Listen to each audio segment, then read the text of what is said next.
Live from Quezon City, Philippines. Your news, current affairs, and public service channel, Margo TV Philippines. Live.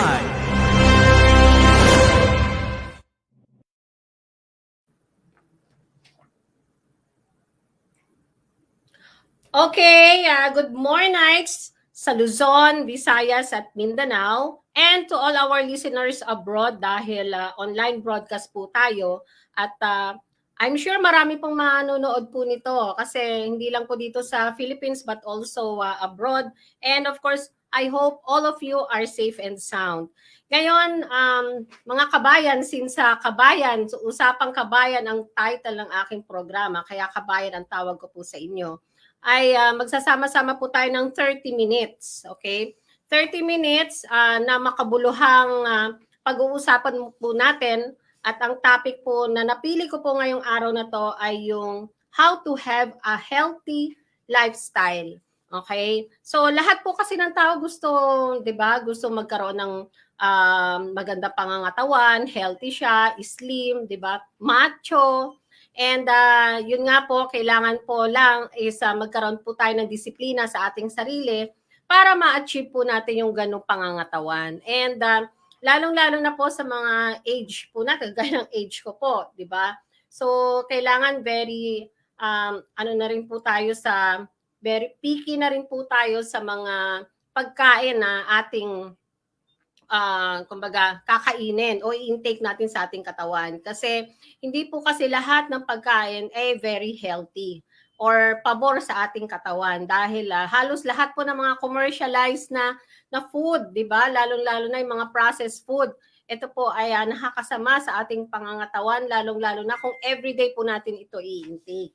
Okay? So bago po tayo pumunta dun sa ating topic about sa healthy lifestyle, okay? Lahat po sana tayo, may i-request lang po sana ako sa inyo, guys, o mga kabayan, dahil para masundan po ninyo kami palagi dito sa aming programang Usapang Kabayan at dito sa Margo TV Philippines, paki-like and share and subscribe lang po ang aming FB page, Margo TV Philippines, ang aming YouTube channel, Margo TV Philippines, and of course, yung partner po natin na Philippine Event News TV, paki-like, share, and subscribe din po ang kanilang YouTube channel and Facebook page para lagi po tayong updated sa lahat po ng mga videos po na pinapalabas po namin dito sa Margo TV Philippines. So guys, or mga kabayan, dahil sa yun nga healthy lifestyle ang pag-uusapan po natin dito sa ating programang Usapang Kabayan, paano po ba magkaroon o ma-achieve mo ang healthy lifestyle? Base dito sa aking research, actually ang research na to ay galing pa sa Philippine Government Nutrition Information Portal. Okay? So ito po ay pinrepare ko po at I'm sure makakatulong po ito sa ating mga viewers and listeners. So, how to have a better healthy habit. Okay? So, these guidelines, magsusuot lang muna ako ng salamin. Hindi ko masyadong mabasa. So, okay. So how to have a healthy or better lifestyle. Hindi masuot ang aking salamin. Wait lang. Okay, so eating for a better healthy lifestyle. These guidelines contains today's best scientific advice on selection of foods for promoting health and preventing diseases, maintaining or losing weight. Isa po yan sa gusto ko mag-lose weight tayo kasi habang tayo po ay tumatanda ay medyo, kumbaga yung metabolism po natin ay bumabagal na. Kaya kumbaga yung ating intake po ng ating food ay dapat po nating lagi po nating bantayan. Okay? Yung pong dating kinakain po natin nung tayo mga bata pa ay dapat po natin bawasan. So it doesn't mean na kung ano yung, let's say for example, 1 cup o 2 cups of rice ka nung bata ka pa, dapat ngayon nasa middle age ka na, like for example, you reach the age of 40 and above, dapat at least 1 cup o half cup of rice, 'di ba? Ang kakainin mo at saka kumbaga ililimit mo na rin yung lahat ng mga intakes mo, lalong-lalo na sa mga meat o kaya mga processed food, junk food, so forth and so on na mga hindi masusustansyang pagkain. Okay? So these are general guidelines how to apply the most healthy people, and if you have a chronic diseases or other special nutrition needs, you may contact the registered dietitian. So like for example po, yung nangyari po dun sa ating kapatid na sa media industry, ang ating kapatid na broadcaster na the late Mike Enriquez. Ang kanya pong naging sakit, kung tutuusin po, is yung kanyang kidney. Nagkaroon po ng damage sa kanyang kidney, and then at the same time, nakita rin po niya na ang kanyang lungs ay puno na ng tubig. O kumbaga, lunod na. Okay, sa tubig ang kanyang lungs. And at the same time, nagkaroon din po siya ng heart transplant. So yan po, bakit po ba ang mga tao ay nagkakaroon ng ganyang klaseng karamdaman? Okay, lalong-lalo na po yung nangyari po kay kapatid Mike Enriquez. Ito po ay dahil sa klase po ng food intake na kumbaga kinakain natin sa araw-araw. Okay, sa simulat sa pagkabata mo hanggang ngayon na ikaw ay adolescent na o adult na, ay yan po yung nagiging resulta. Like for example, kung ikaw ay bata ka pa, for example, at ikaw ay mahilig sa soft drinks, okay? Halos araw-araw yan ang iinumin mo, 'di ba? Halos wala ka ng tubig na iniinom. At yan ang soft drinks lang iniinom mo. Siguro at the age of 30 or 40, meron ka ng diabetes kasi super tamis po kasi yung soft drink sa ating katawan. So sobra-sobra po yung intake ng asukal. And isa pa, yung klase po ng asukal na yan is artificial, okay, refined sugar. Isa rin po yan sa nakakasama po sa ating katawan. So yung nangyari nga po sa ating kapatid na Mike Enriquez, yun ay pag food intake niya o yung klase ng food lifestyle na kinakain po ni Mike. Kaya ganun, at his age, 70, 71, ay nagkaroon na po siya ng kumbaga damage ng kanyang kidney, at isa pa yung nagkaroon siya ng bara sa kanyang puso, 'di ba? At isa 'yon sa naging cause ng kanyang pagkamatay. Okay. So, ano po ang dapat nating gawin? Okay, how to maintain or work toward a healthy weight? Okay, by physically active every day through exercise. So, kailangan po tayong everyday mag-exercise po tayo. So, get moderate to vigorous physical activity at least 30 minutes, 5 days a week. Okay, so 30 minutes, 5 days a week. Ibig sabihin, siguro pagkagising mo, inom ka lang syempre ng warm water, and then pwede kang mag-exercise for 30 minutes. Lahat ng klase ng pwede kang walking lang, 'di ba? Walking lang for 30 minutes. Kung hindi mo kasi kailangang pagurin masyado yung katawan mo. Ang importante lang lumabas yung pawis o yung perspiration sa katawan mo, kasi yung lahat po ng mga toxic food na kinain nyo, 'di ba? For yesterday ay dapat po lumabas. Okay? Sa pamamagitan po ng pawis o yung perspiration. Okay? Ano ba yung mga healthy eating habits natin?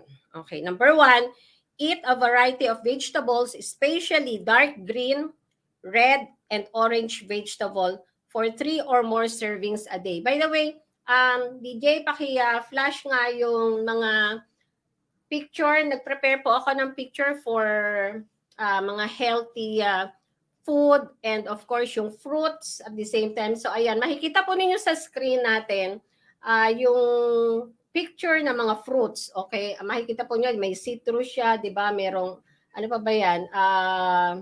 Citrus, and then parang ano bang tawag doon? Parang oranges, 'di ba? And then may mga vegetable flash din yung second picture para makita ng ating mga viewers. So ayan, meron din diyang avocado, 'di ba? Avocado, green leafy vegetables. Ang importante lang po talaga is damihan po natin yung kain ng especially ng vegetable, lalo-lalo na yung green leafy vegetable.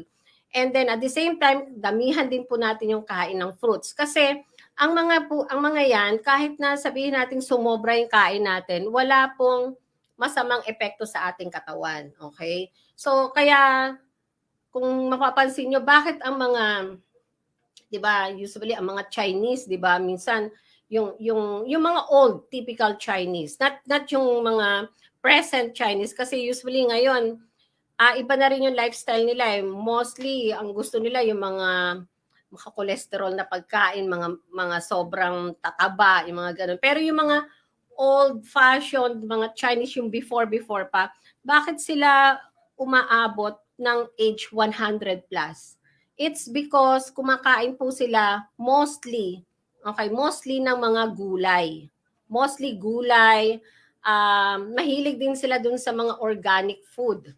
And then at the same time, kung mapapansin po ninyo, even at the present time, pagkatapos po nilang kumain, if you go to a Chinese restaurant, pagkatapos nilang kumain doon, merong isinuserve na hot tea. Okay? Yun, usually hindi sila, kung mapapansin nyo, hindi sila kumakain ng, pagkakain, hindi sila umiinom ng cold water. Kasi, ang magiging epekto niyan, pag cold water, syempre kumain ka, lalo-lalo kumain ka ng mataba, o let's say kumain ka ng meat, di ba? Pag uminom ka ng cold water, doon sa stomach mo, ang mangyayari diyan, yung mga taba na kinain mo, for example, o yung let's say may mga fatty food kan kinain, magiging tawag dito, mamumuo siya sa tiyan mo. And that will cause yung pagbabara sa ugat. Okay? And that's the reason bakit after nila kumain, usually ang mga Chinese, especially sa mga Chinese restaurant, pagkatapos silang kumain, is sinuserve kaagad nila yung tea, yung hot tea. Bakit? Kasi once na ininom mo na ang mainit na hot tea, ang mainit na tea, okay? Yung pag-digest ng kinain mo sa tiyan mo is mabilis. Madaling ma-digest. Unlike kung pagkakain mo, iinom ka ng malamig, yung iba pa naman gustong-gusto, gusto ko yung maraming yelo. Ang mangyayari doon, yung kinain mo, magkakaroon ng mga, kumbaga, yung taba niya ma-freeze. Okay? And that will cause yung pagbabara sa yung mga ugat. Okay? So, and at the same time, ayan, nakalagay din dito na you have to eat fruits, 2 or more servings daily. Ako usually, hindi ako nawawalan sa bahay ng banana. Palagi ako mayroong banana. Every day yan. So, hindi ko alam, minsan isang piling sa isang araw, minsan nauubos ko. Although, sabi ko nga, it's okay lang kasi fruits yan eh. So, kahit na sobrang dami ang kainin mo dun sa fruits, hindi ka mapapano. Walang mangyayari sa'yo kasi, kumbaga, it's natural food. Wala siyang mga artificial kasi it's natural. Okay? Importante yan sa atin. Meron ka, everyday dapat meron kang vegetable, meron kang fruits. Okay? In order to achieve a healthy lifestyle.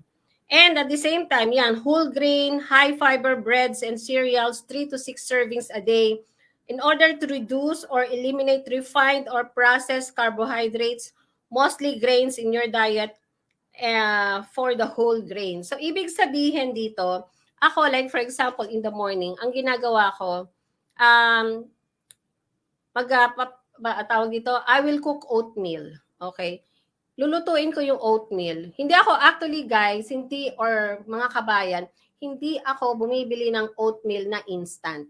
Kasi lahat ng instant, may mga ano na yan may mga chemical na.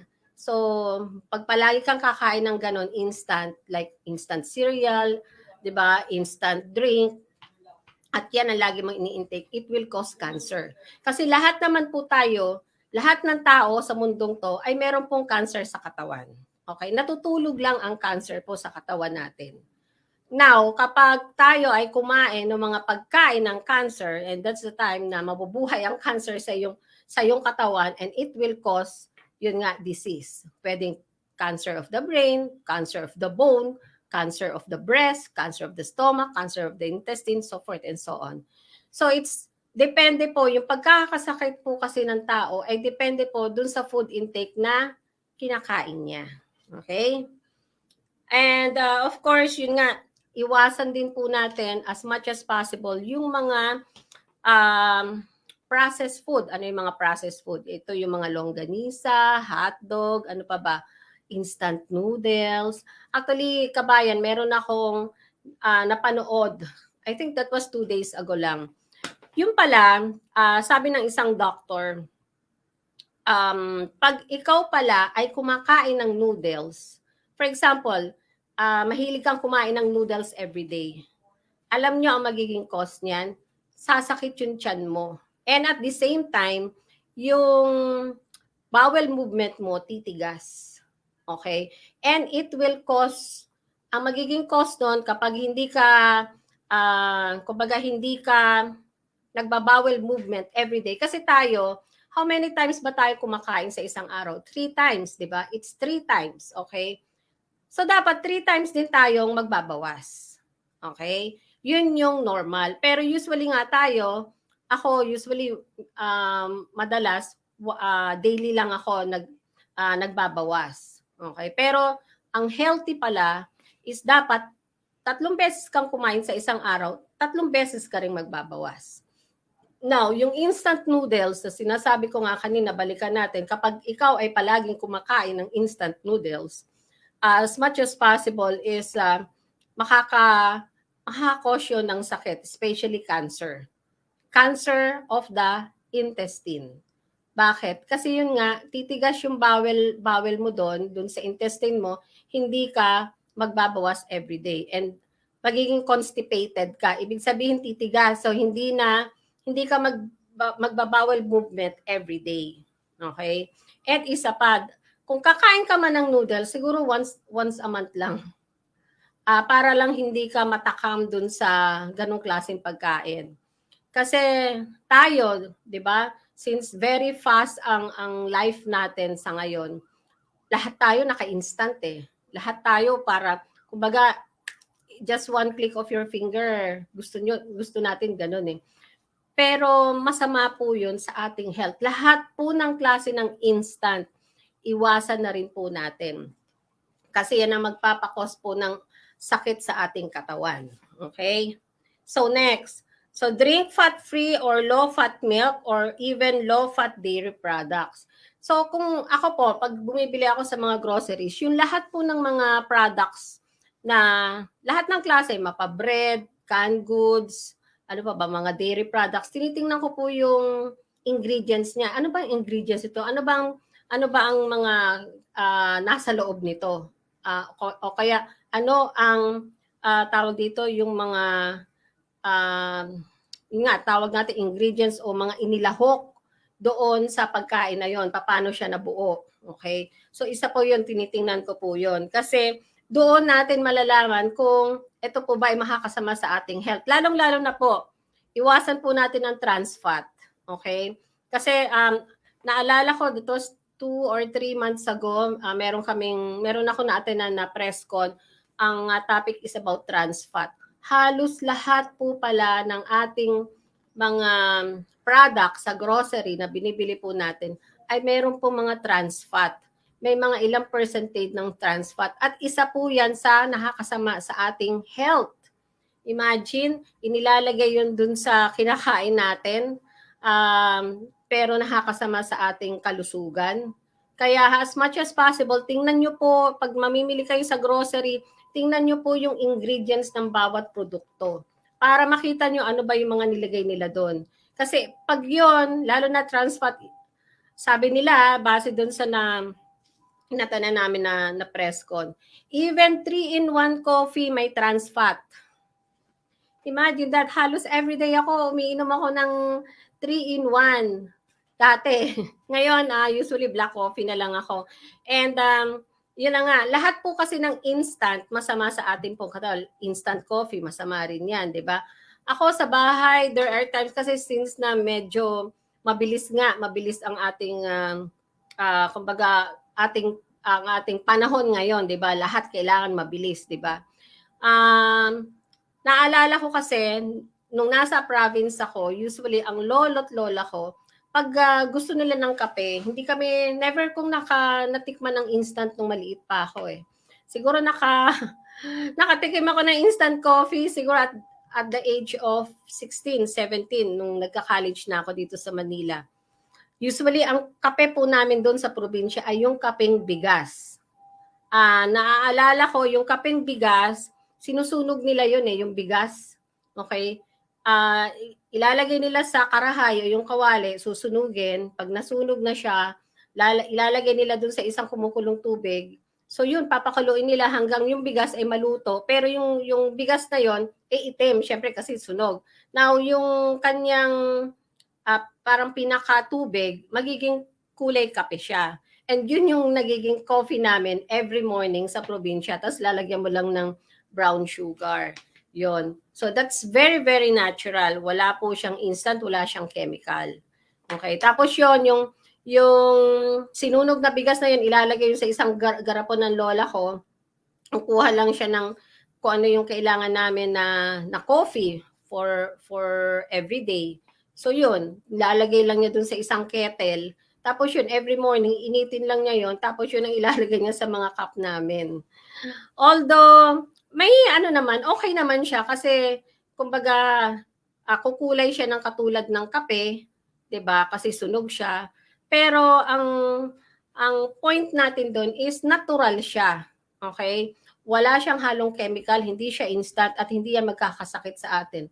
No wonder bakit ang mga tao nung unang panahon tumatagal sila ng 100 plus dahil doon lahat ng kanilang kinakain ay mga galing sa kanilang taniman, 'di ba? Sa kanilang farm, sa kanilang backyard. Kumbaga may mga garden sila sa kanilang backyard. Naalala ko nung nasa probinsya pa ako, nung bata pa ako, never kaming kumain ng uminom ng soft drinks, kumain ng mga, yung mga processed food. Bawal na bawal yan sa amin. Bawal na bawal. Once na kumain ka, nakita kang kumain yan. It's a mortal sin sa amin yan. So, mangyayari, papagalitan ka, papaluin ka.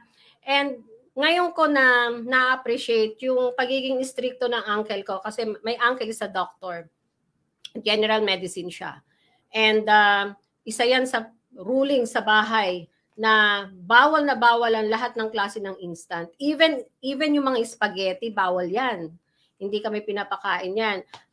Alam niyo ang kinakain namin from Monday to Saturday, it's more on fish and vegetable lang na nabili sa palengke. Siyempre, since na probinsya yun, walang masyadong fertilizer. It's all natural.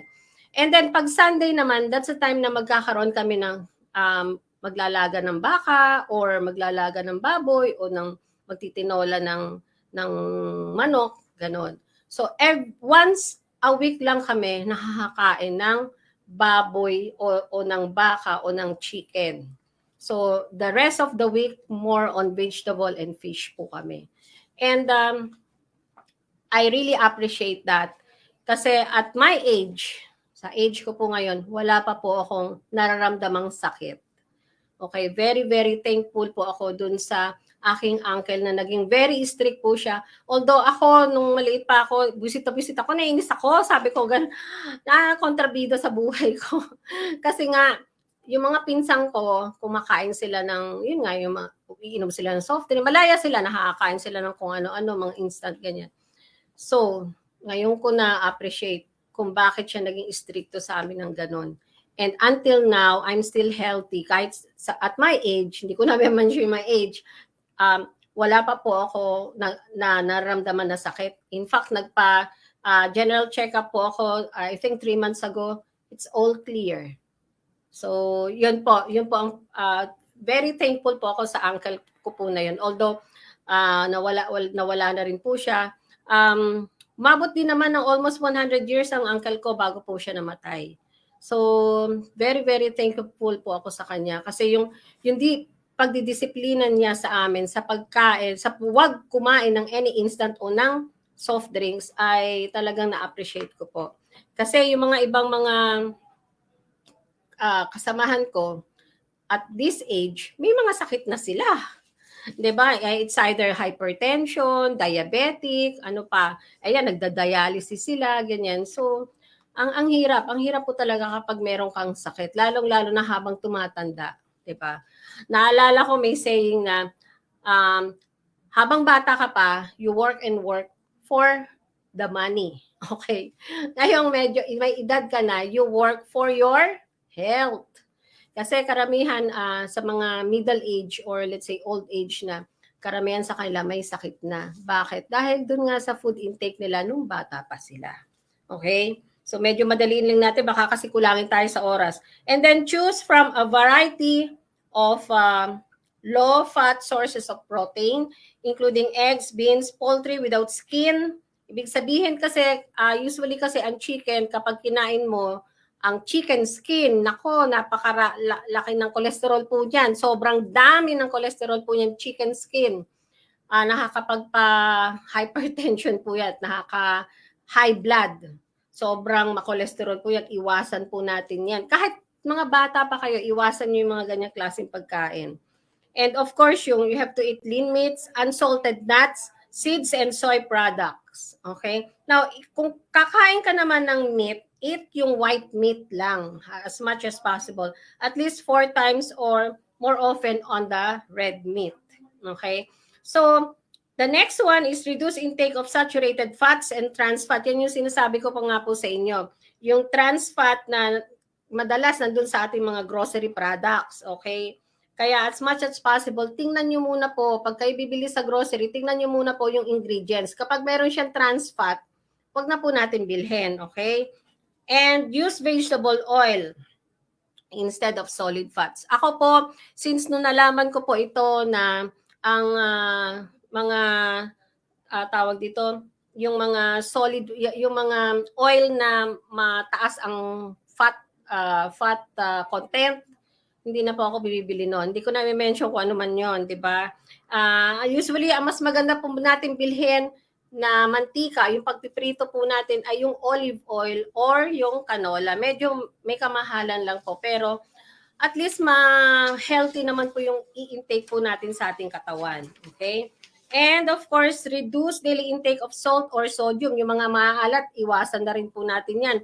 Reduce less than 1,500 milligram per day. Okay? If you are older than 50 years old or have a hypertension, diabetic or chronic kidney diseases. So, yon dapat iwasan po natin ang maalat. Kahit naman hindi tayo 50 years old or up, 'di ba? Kung let's say younger tayo, iwasan na rin po natin yung mga maalat kasi it can cause diseases din po as you grow old eh. And then, restrict or eliminate junk food. Ayan, mahilig po tayo sa mga junk food. Okay, food that contains refined white flour, solid fats, trans fat, added sugars, high on sodium. Ano ba yung sodium? Yan yung mga Ajinomoto, yan. MSG, di ba? Hindi yan hindi yan, although sinasabi nga nila, pag nilagyan mo, tak, ay sasarap ang iyong pagkain, ay nako po. Oo nga, masarap, 'di ba? Masarap, pero madali ka namang mamatay. Kasi doon nga masama yun sa ating health. And yan, isa po yan. Bawal na bawal din po yan nung maliit pa kami na lagyan ng any kind of MSG ang niluluto sa bahay. Yan, ayaw na ayaw ng uncle ko yan.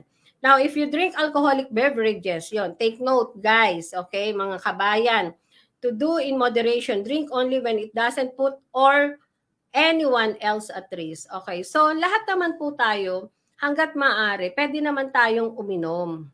Okay, magsaya-saya, mag-unwind, pero moderately lang naman po. Kasi may iba dyan, Diyos ko po, iinom parang, ay, wala nang bukas ba? Wala nang bukas. So, mas maganda po, lahat po kasi ng sobra, masama. Okay? Kahit na sabihin natin hindi alak o pagkain man yan, kung lagi kang sobra kang kumain, talagang, so ano yan, magiging lason. Lahat ng sobra ay lason po. Okay? Now, like me, ito, problem ko is how to lose weight. Kasi yun nga, habang tumatanda po tayo, yung metabolism po natin ay humihina na. Now, kung ano yung ating ini-intake ng bata pa tayo, kagaya ng sinabi ko nga kanina, kung let's say nakaka 2 cups of rice ka at pag na-reach mo na yung middle age, at least half cup of rice ka na lang. Okay? And then, take note mo na rin yung mga kinakain mong mga meats. Okay? And then, more on vegetable and fruits po tayo. Okay? Now, yun na nga, sinabi nga dito, reduce the number of calories and you eat daily. eat a smaller portion and don't upsize your meals, especially for fast food restaurant. Alam nyo ba kabayan, kapag ikaw ay kumain ng burger, okay, like for example, yung mga burger ng food chain, alam nyo ba kung ilan ang calories niyan? Yung burger lang the usual burger, okay? Hindi yung mga upsize burger. Yung the usual lang, standard burger nila. It has 500 calories. Imagine that. Ganong kalala ang calories ng burger. So pag kumain ka nun, Diyos ko po, ang laki ng calories na in-intake mo. Hindi ka rin mapapayat or maglo-lose weight. Okay, follow the dietary guidelines dun sa binanggit ko nga po kanina, and eliminate all sugar-added drinks from your diet, especially the 100%, especially all artificial juices.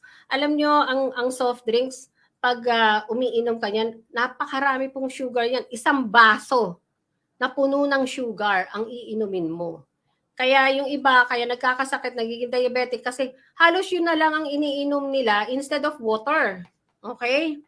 And of course, mas maganda pa rin is yung mga juices na, di ba meron tayong parang blender, di ba? So yung juice, yung like for example, mag-blend ka ng orange and pineapple, di ba? I-blend mo yon, tapos saka mo inumin yun. Ang sarap. Ang sarap nun kasi mismong ikaw ang gumawa at alam mong malinis, 'di ba? Kaysa yung bibili ka ng mga soft drinks at kung ano-ano pang mga sweetened drinks diyan, hindi mo alam kung paano nila ginawa 'yun 'di ba? At kung ikaw ang gagawa ng sarili mong fruit juices, alam mong healthy 'yon at alam mong malinis 'yon kasi ikaw sarili mo mismo ikaw ang gumawa. Okay, and of course, decrease the amount of time spent in any sedentary activities, especially watching television.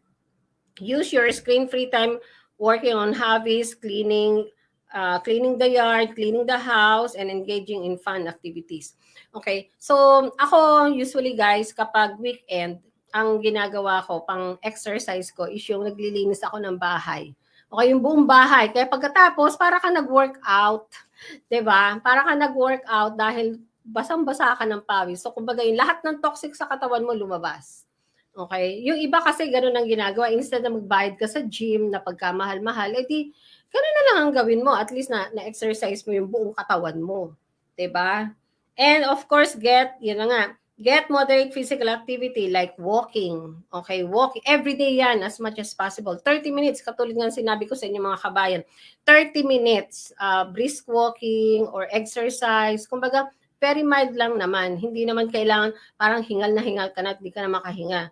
Okay, and of course, yung bicycling, swimming, or using any aerobic exercise machine.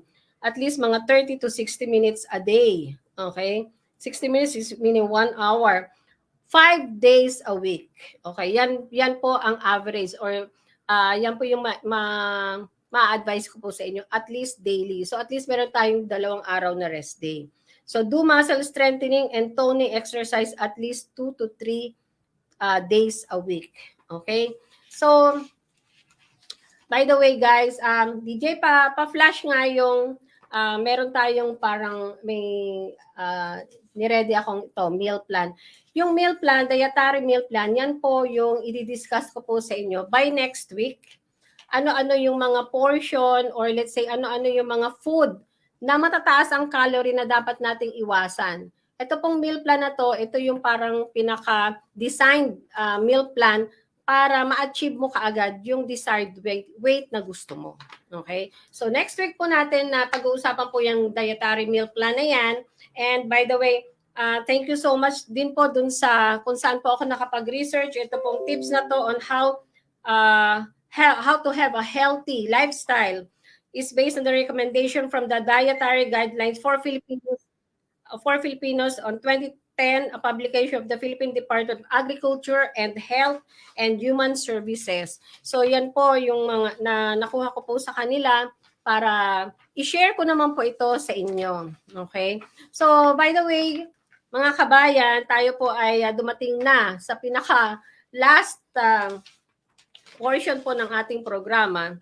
And ulitin ko po guys, I hope sana po yung ating topic po ngayon ay may napulutan po kayo ng aral o let's say knowledge, 'di ba, about that upang maiwasan po na hindi pa po 'yan huli. Okay? Hindi pa po ito huli. Iwasan lang po natin yung mga matatabang pagkain at mga unhealthy food. Mga food na kung tawagin is dead food. Ano yung mga 'yon? Yun yung mga nabibili mo sa mga food chain, 'di ba? Iwasan natin mga instant noodles, iwasan natin yan. Pwede naman tayo magluto ng noodles. Kumbaga, the usual cooking of noodles. Iwasan po natin as much as possible lahat po ng instant. Although, madali po siyang lutuin, pero delikado po sa ating health.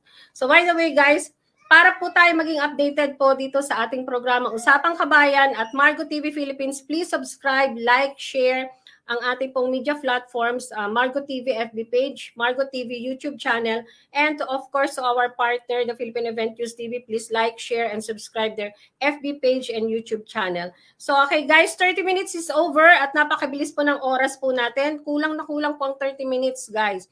By the way, I would like to thank the overall station manager, Miss Juvie de Guzman, our technician, DJ, thank you so much. At sa lahat po na bubuo ng Margo TV Philippines at Usapang Kabayan ng programa ko po, ako po ay may iiwan na isang makabuluhang kasabihan.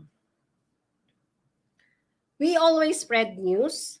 We always spread good ideas through screen and online broadcasting.